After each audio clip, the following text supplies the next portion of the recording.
Fractal Design have long strived for excellence, marketing themselves as a premium yet cost-effective PC hardware manufacturer. And today we're looking at something new from Fractal. Well, a new variant at least.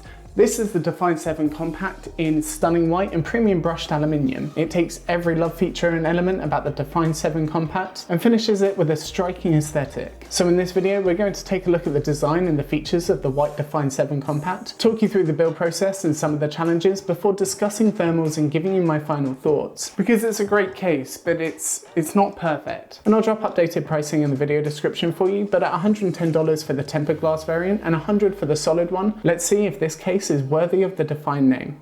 Right after this. WhoKeys is a one-stop place for cheap games and software, allowing you to buy games and software keys significantly cheaper than the full price retail version. To try out the service, I personally bought a Windows 10 Pro license for under $14 using the TechLens coupon code TL20. Not only was the process incredibly simple, but I got one of my Windows machines fully activated for over 90% less than the full price retail version. This allows you to not only get rid of that annoying watermark, especially for you streamers, but also do other things you might not realize, like unlock the ability to customize your Windows theme, change the name of your PC, and really make your computer your computer. So check out WhoKeys today using the link in the video description, and don't forget to apply your 20% off coupon using the code TL20. So firstly, let's go over what you get with the Fractal Design Define 7 Compact. In the box, you get the accessories kit, which includes your RTFM documentation, a vented top panel, which is a really nice inclusion, and a smaller accessories box with your screws, grommets, zip ties, and a Fractal branded microfiber cloth, which you will definitely be needing, and I'll show you why in a bit. Moving back to the main attraction, uncovering the white Define 7 Compact, the amount of attention and forethought that has gone into this case is just abundantly clear,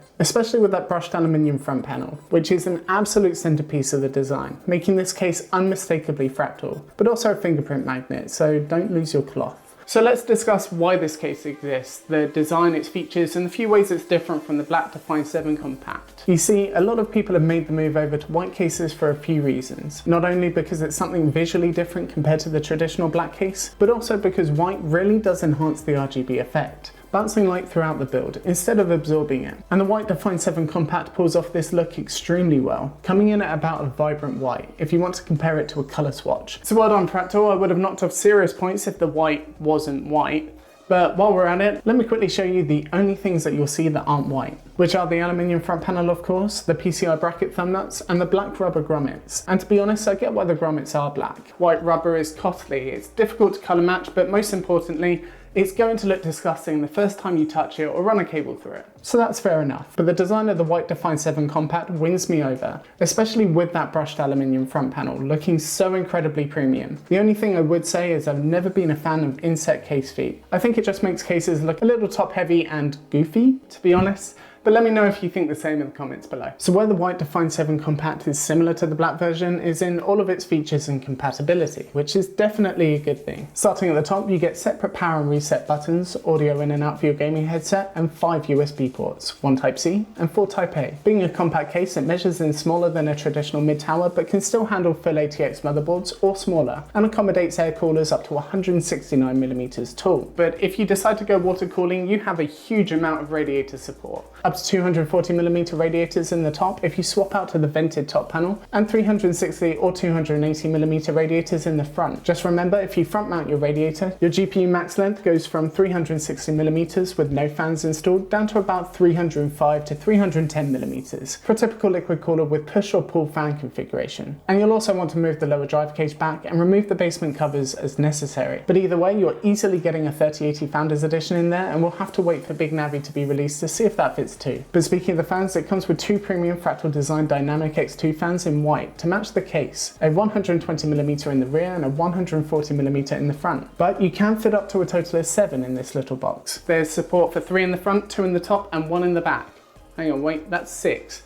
Oh yeah, there's a cheeky little one hiding up its butt. If you remove the drive cage, that can hold 2 3.5 or 2.5 inch drives, with 2 more 2.5 inch drives on the back side of the motherboard tray. But one thing that I really do appreciate about this case is the tallest design of basically every panel. The front rips off from the underside as is traditional, the top pops off from the sides and both side panels pull off from the top and are also hinged at the bottom, even the clear tempered glass panel. And that is one difference between the black version, other than the colour of course. But I think clear glass does work better with white cases. Otherwise the top, the front and the bottom are all ventilated for airflow with easy to remove dust filters, and in an attempt to improve acoustics, there's sound dampening material on the right, the pre-installed top panel and even the front, which also pulls in air through its large filtered side cutouts. So that's an incredibly impressive loadout for a compact mid-tower. And after building in it, I've had a really positive experience. But it does also feel like there's a few areas that were just overlooked, unfortunately, which I'll go over with you now. But I tell you what, let's start with the positives. What makes this case great to build in? Starting at the beginning, the central motherboard standoff isn't a screw,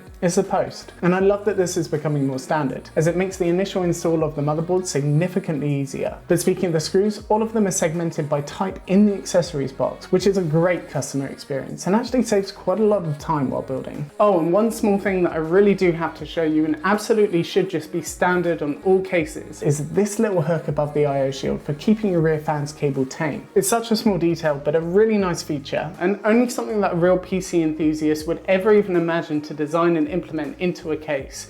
Absolutely well done, Fractal. And this level of attention is also shown in the way that the PCI brackets are designed, without horizontal braces. This means that they've genuinely thought of how to implement trends in the PC community, allowing you to easily install an aftermarket vertical GPU mount. And I'll drop my recommended vertical mount below for you, as well as some great white components to go with your build.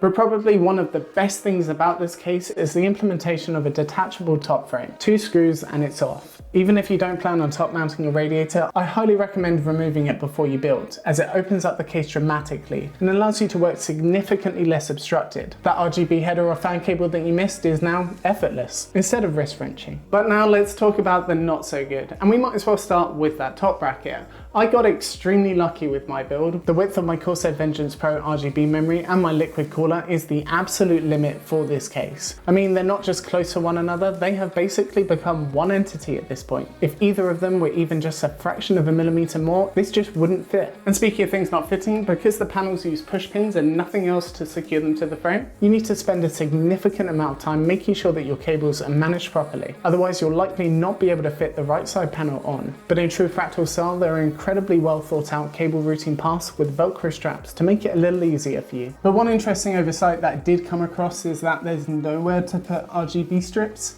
Let me show you. You can't put them at the front panel pegs are in the way. The same goes for the back side and the top. If you install fans, they're going to be right on the very edge of the frame with no space left over. And the bottom, well, that's a definite no. So that only leaves 2 very much non-optimal positions. This skinny frame piece where your strip might overhang or still interfere with the front panel peg, and the top of your PSU shroud, which will just look awful, to be honest. So make sure that you grab yourself some white RGB fans. This is probably going to be your best RGB solution for the Define 7 Compact. But this leads into another small missing feature, where the fans mount to the case. There isn't a cutout for routing the cables behind the motherboard tray, so the fans cable end up sandwiching between themselves and the frame to then travel a huge distance to your motherboard's fan header. The included ones are long enough, but aftermarket ones you may need a PWM extension. And the annoying thing is, all that you would have needed to fix this would be a few well-placed cutouts. And lastly, what is going on with that power button? Is it meant to illuminate? Is it not? If it is, that's a terrible implementation. If it isn't, that's a terrible implementation. And I understand that all of these are minor complaints compared to the overall quality and design of the Define 7 Compact, but Fractal are known for being on top of the small details, so some of these things just seem a little uncharacteristic. So let's quickly talk thermals before we wrap up this video and see if it's worth your money. I'm actually borrowing Dimitri's thermal numbers because I trust them and things are a little crazy over here, as you can probably see by the setup. So his video will be linked below, and I'm going to have to update you with something quite special in the next video, so stay tuned for that. But ultimately, the Define 7 Compact struggles with cooling in its default fan configuration, primarily because the air has to make a sharp 90-degree turn to get into the case from only a single 140mm fan. But ultimately, this can easily be resolved by either reconfiguring the fans or adding additional fans to the case, which is what most people are likely going to be doing anyway. 3 fans in the front, and configure the top and the rear how you see fit with the panel type you choose. And you'll be absolutely fine. I mean, can you get better cooling with a mesh fronted airflow focus case?